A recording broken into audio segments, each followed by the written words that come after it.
Hey, first time me reviewing the World Championship games in my YouTube channel. It's going to be fun. The first round, fireworks.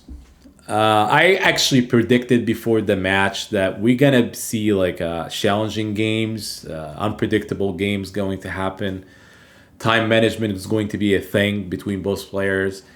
It's the match is going to be closer than we think. It's going to be competitive, and also just because you're losing the first game does not mean one player is going to win. There's still a lot of games to go. We're going to see a lot of surprises, a lot of opening surprises as well, a lot of competitive games. I'm actually a fan of more games in a World Championship format. Like if you play 24 games or 48 games is much better than playing lesser games.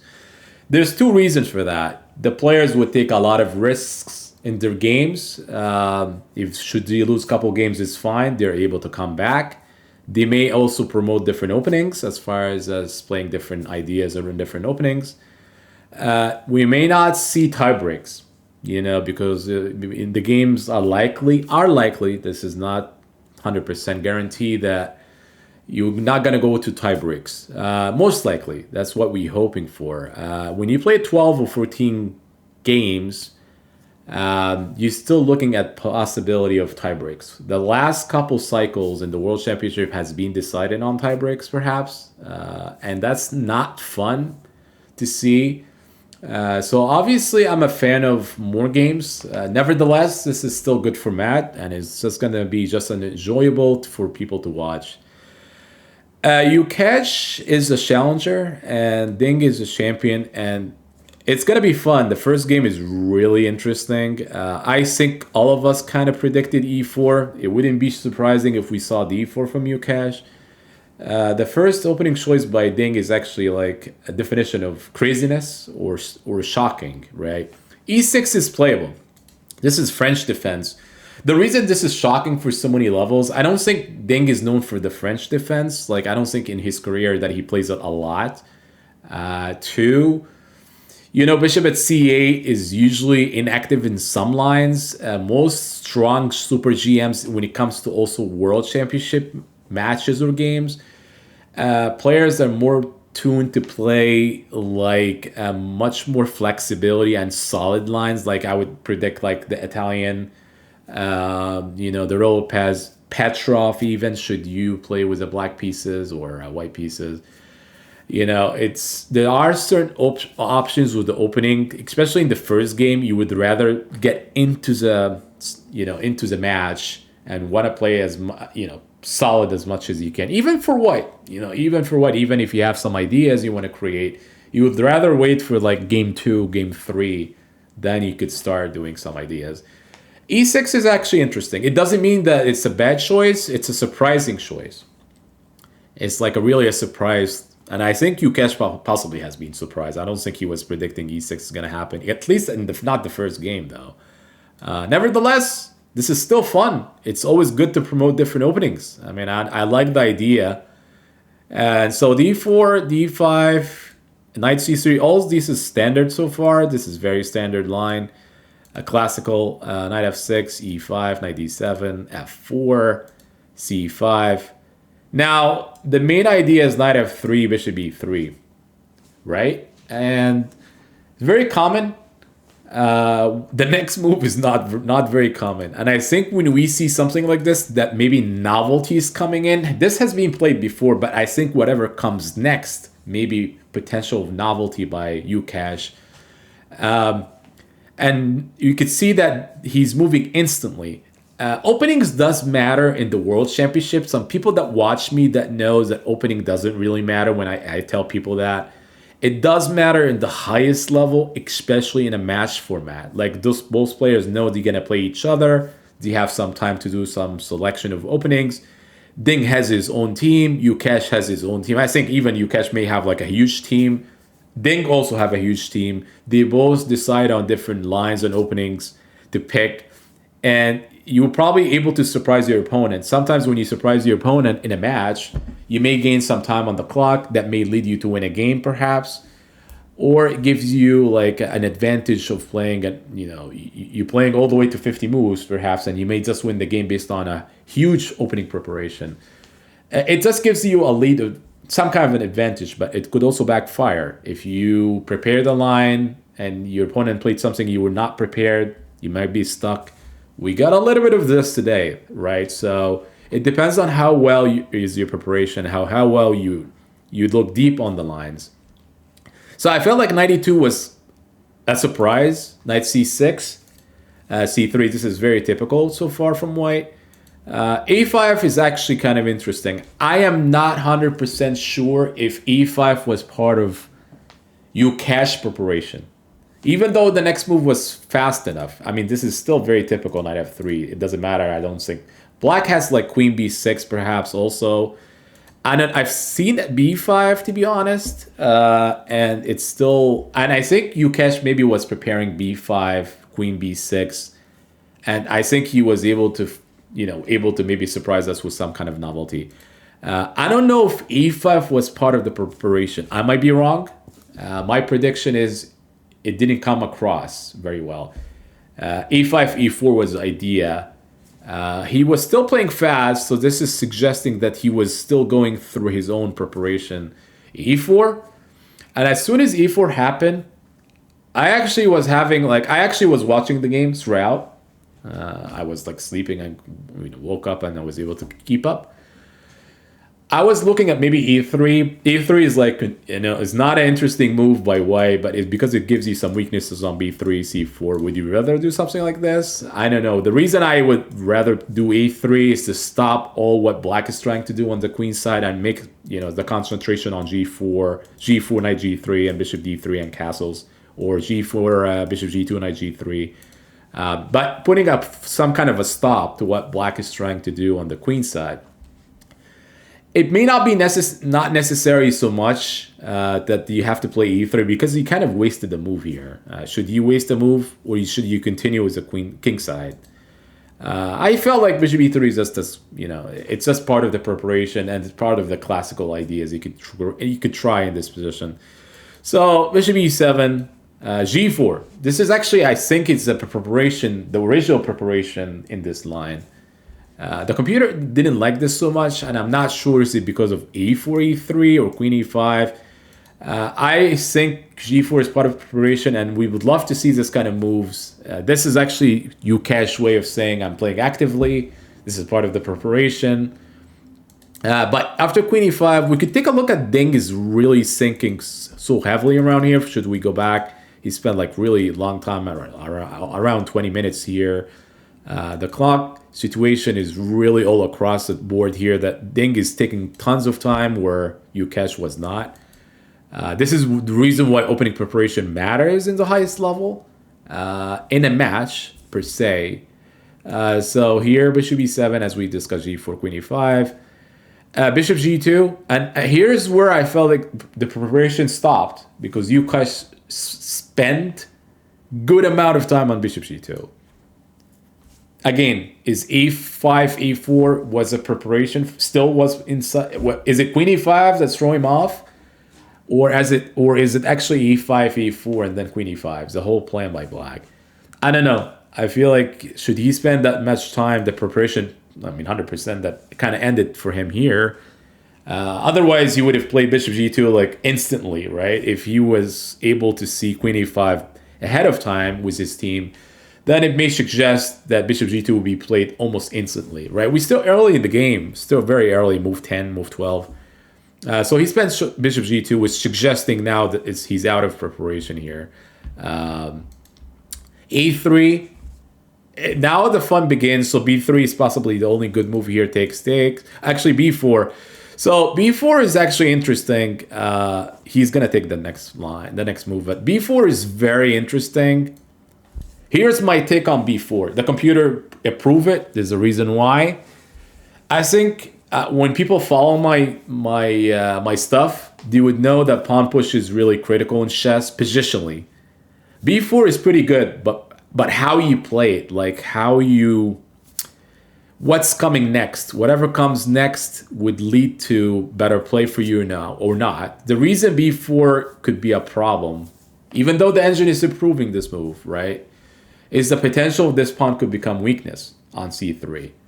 There are ways to deal with this. If you play the wrong move order, then black strategically is better because of the weakness on c3. And then if c3 is weak, then it has to be b4 is also weak, right? So around here, queen c7 is a good move. You want to get your knight on b6, so queen b6 is not really a great move. So Gukesh actually took on knight here, which is what you're supposed to be doing. Knight b6, castles, and knight c4. Now, the only good move is bishop f2. This game is kind of hard to explain to certain players. You're supposed to castle early. We always tell people to castle early. I mean, you look at this, black is not castling anytime soon, right? It's hard. Chess is very complicated sometimes because, you tell people certain rules that you have to follow, but sometimes when you look over two strong players competing for the world championship, one side is not even castling, and the castling happened later down the game, happening in the games, and so it depends on the position, it depends on the opening, it depends on what's happening, should you castle or not. I think castling early on would lead to some kind of attack like f5, which may be what Gukesh was counting on. But nevertheless, bishop f2, bishop d7. The funny thing about bishop d7 and the bishop on d7 turns out to be like a beast of a move and a beast of a piece. Like the bishop, I think, was able to get to b5, a4. The bishop's scope is pretty good. In this line, it turns out to be that's pretty good. Queen e2 is actually a little bit surprising that Gukesh spent a lot of time on queen e2. I felt like this move it could have been played like a lot faster. The queen, connect the two rooks. The queen is centralizing, eyeing at possible f5, keeping the e5 protected. And also maybe even bishop g3 at some point. But he spent a lot of time here. And I think maybe this is the reason why the time pressure was really heavy on him. Like, you could not play the moves in the time pressure properly because of queen e2. Time management is really key in chess. Sometimes you make instant moves, or you sometimes make quicker moves because you don't want to spend a lot of time. If you're between 2-3 moves, you have to check all the moves. But obviously, it looks like queen e2 was really, there was not much going on except queen e2. So here's the actually interesting part.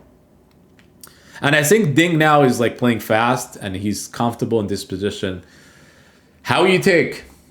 And I think if you take with the pawn, strategically the pawn here becomes weak. I don't think black would be in trouble anything should you take here. In the French, sometimes there is ways you could take on the d4, depending on the line in the French opening. I don't think pawn takes here is really good, even though some people would say, well, like we could open up the rook somehow. It may weaken up b4, and black has nothing to worry about. I felt like it comes down to two choices, whether you take with the knight or the bishop. Gukesh played knight takes d4. I actually feel like this is a strategic mistake.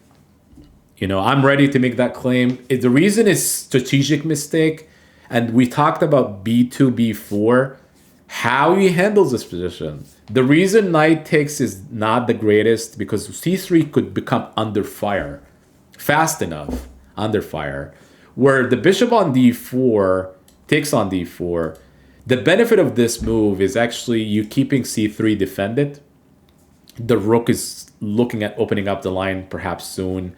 You try to open up for the rook. The bishop is centralized on d4. It looks like everything is controlled by white.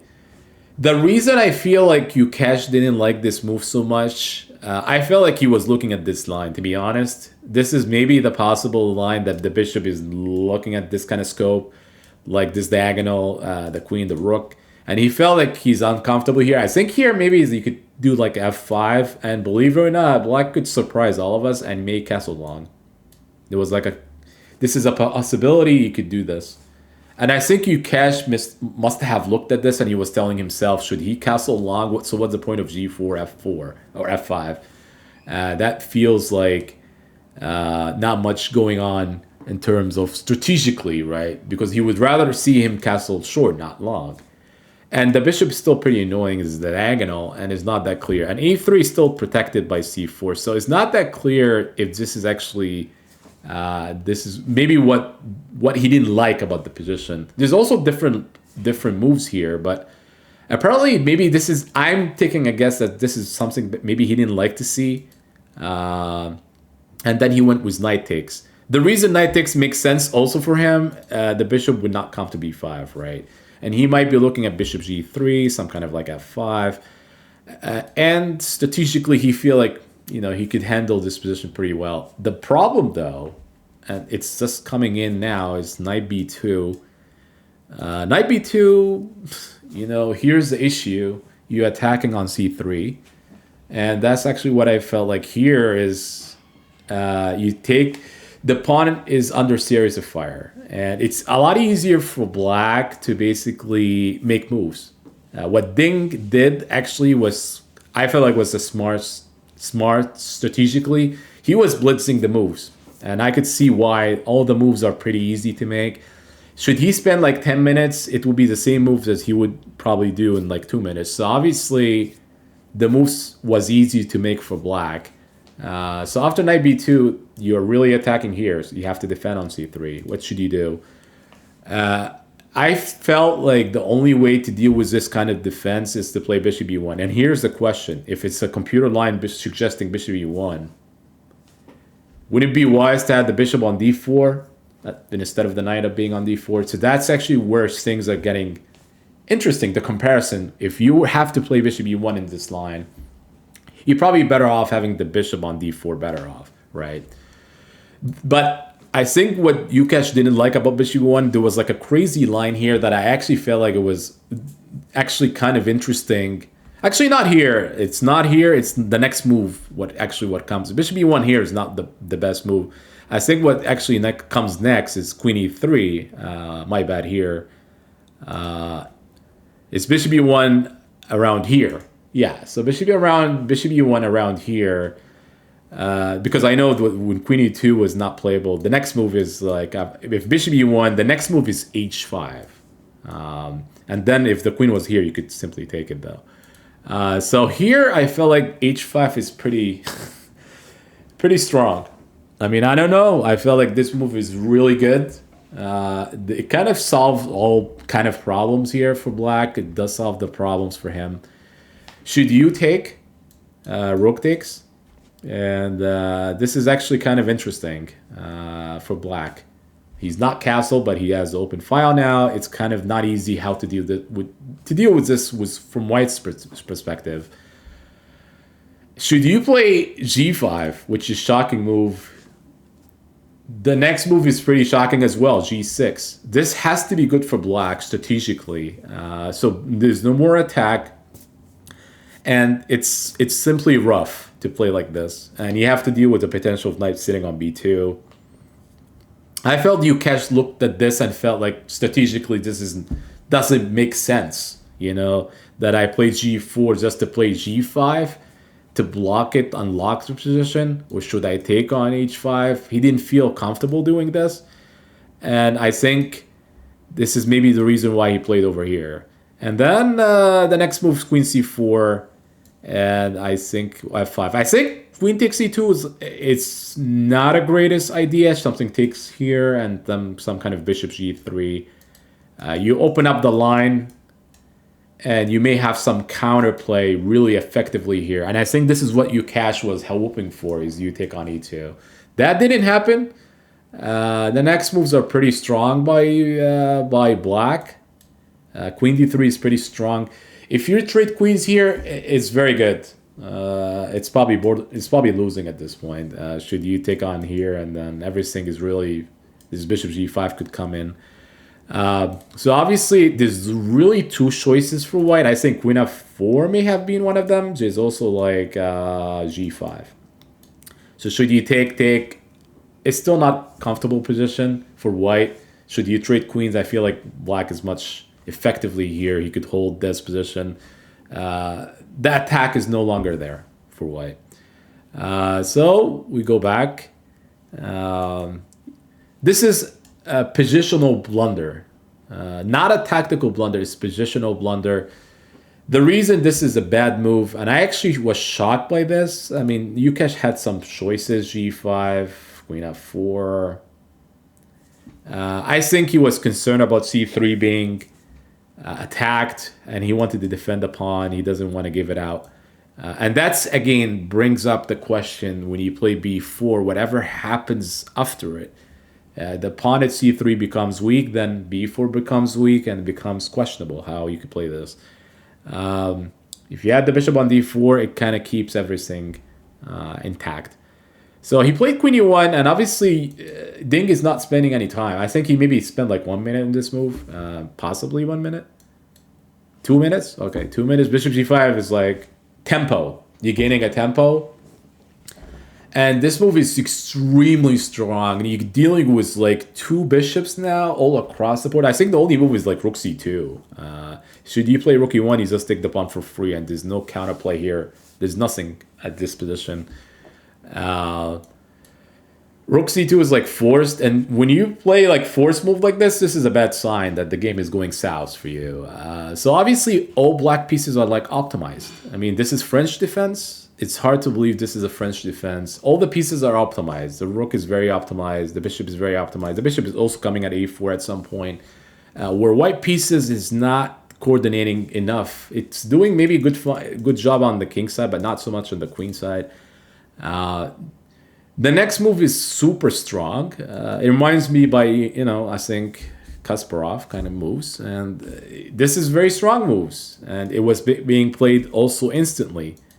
It's easy to make moves for black. And the idea is rook takes, rook is hanging. I think the next move was also forced, queen b1. Or h4 and queen b1. And look at this, h4 was also forced. Yeah, they have to play. But the next move is really like strong and was played also instantly.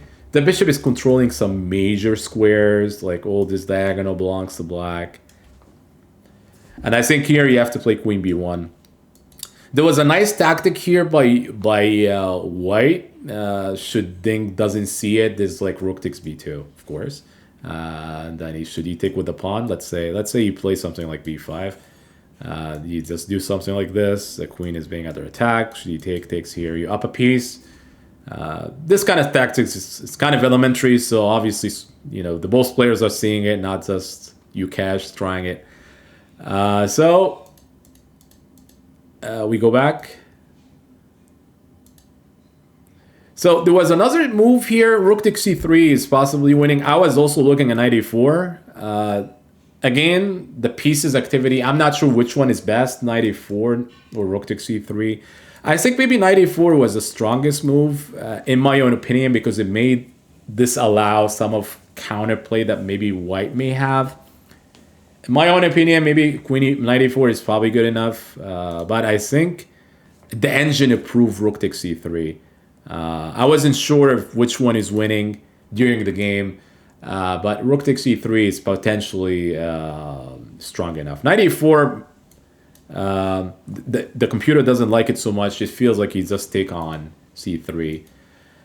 So here, and I also felt like taking on c3 is fine, but the follow-up is really key because there's knight e2 takes, and here's the knight e2 is coming in.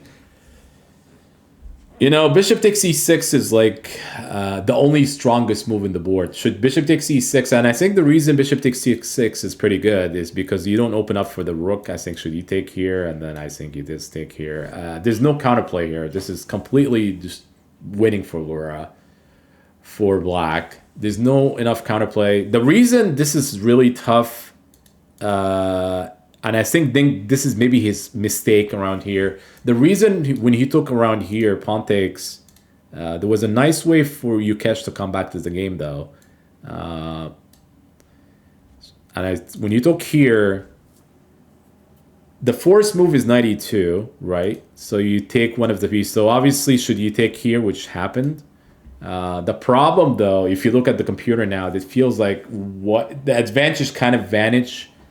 The problem here is knight takes, and I feel like queen takes, and also like bishop c5. There's some major weaknesses on the dark squares because you're not castled. right? And also the bishop controls some major dark squares in general. So should you play queen g4? I think that the strongest idea, and it's not easy to see though, because Gukesh was in serious time trouble. I think rook f3 is like really scary looking move. Should you play knight c4? You're looking at queen f1, I think. You're looking at potential mates, potential issues. So let's say he plays, let's say he start running or something, this rook takes e3 perhaps, something like this perhaps. It's still, I mean, here's the draw, even though he's down a couple of pawns. There are different ways to deal with this position from White's perspective than involving bishop c5. Now, to my shocking here, Gukesh didn't find it. Again, time management, nerves happening in this kind of format. So what he did, he took and he played queen c2. I was debating that this is obvious move. I mean, there's no way that this is not an obvious move.